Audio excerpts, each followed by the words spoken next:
Beaucoup de gens me demandent où est né ce chant, de quoi est né ce chant, Seigneur, que veux-tu que je fasse?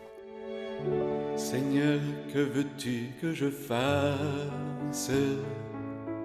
Je n'ai pas grand-chose à t'offrir, sinon mon unique désir de te laisser toute la place.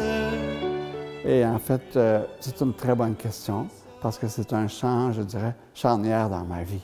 C'est un chant qui illustre bien un moment de passage, de transition. Et le contexte, c'est que j'étais allé faire la retraite sacerdotale à l'île Saint-Bernard, près de Montréal, à Châteauguay. Alors, cette retraite sacerdotale a été un temps extrêmement précieux pour moi, d'approfondissement, de décision profonde aussi, d'orienter autrement ma vie. Et puis, au sortir de cette retraite, je suis allé rencontrer un confrère prêtre qui l'avait vécu l'année d'avant et qui avait écrit un texte incroyablement beau qui s'appelle « Seigneur, que veux-tu que je fasse? » C'était une longue prose, une longue réflexion de plusieurs pages et ça m'a inspiré. J'étais comme touché par les mots qu'il a pris parce qu'il disait exactement ce que mon cœur avait envie de dire aussi. Et vraiment, ce chant-là, c'est un chant, un cri du cœur qui est devenu un chant d'action de grâce pour bien des gens, mais je me rends compte que plusieurs prient avec ce chant-là en se disant eux aussi, « Seigneur, je ne sais plus où je suis rendu.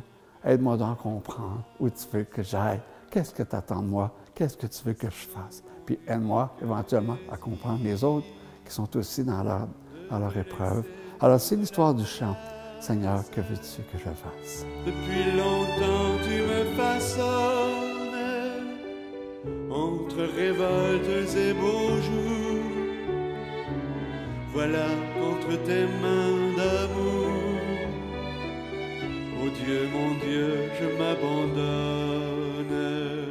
Je pense que si toute personne arrive à saisir intérieurement ce pourquoi elle est faite, ce qu'il y a au plus profond d'elle-même, c'est le plus beau signe de la volonté de Dieu. Quand on arrive à saisir en dedans de soi ce qu'il y a comme don, c'est le jardin qu'on doit cultiver.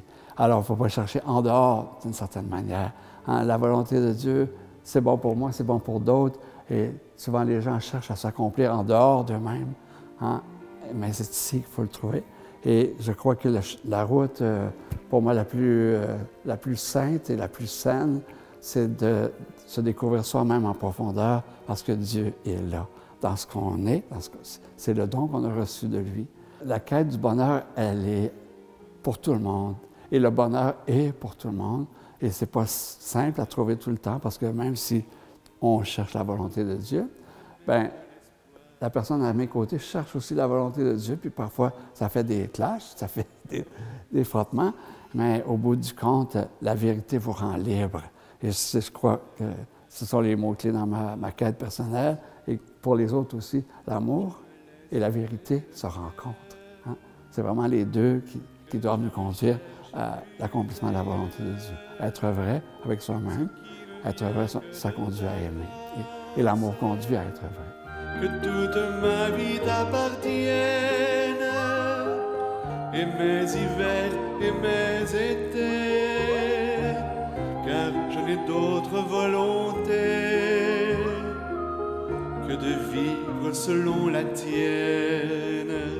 L'expression volonté de Dieu, bien sûr, les croyants s'y retrouvent mieux, plus facilement, mais c'est une expression que même les gens qui ne sont pas familiers avec la vie spirituelle vont spontanément dire qu'est-ce que le bon Dieu veut, ou une relation avec un être extérieur à soi, plus grand que soi. Puis je pense que ces gens-là, ils finissent par se demander s'ils sont conformes à tout ça, pourquoi ils sont faits. Et c'est difficile d'exprimer une expérience spirituelle autrement que par ces mots-là. Mais pour moi, chercher la volonté de Dieu, c'est l'accomplir en soi-même, aider l'autre à l'accomplir, puis tu sais, l'aimer. Aimer la volonté de Dieu, c'est s'émerveiller devant le don que quelqu'un a reçu. Et accepter d'aider la personne à découvrir son don, puis à le développer. Toi qui m'as donné de t'apprendre à même l'espoir et la nuit, je voudrais tant que d'autres aussi retrouvent ton feu sous leur sang.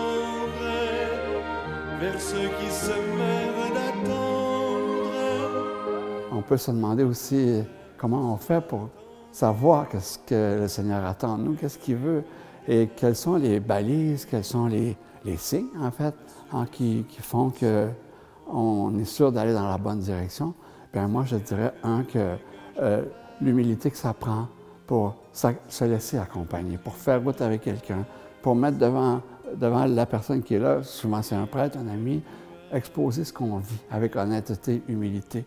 Et quand ça s'est libéré, c'est déjà un signe d'un parcours intérieur déjà accompli, qui mène à des réponses, des changements.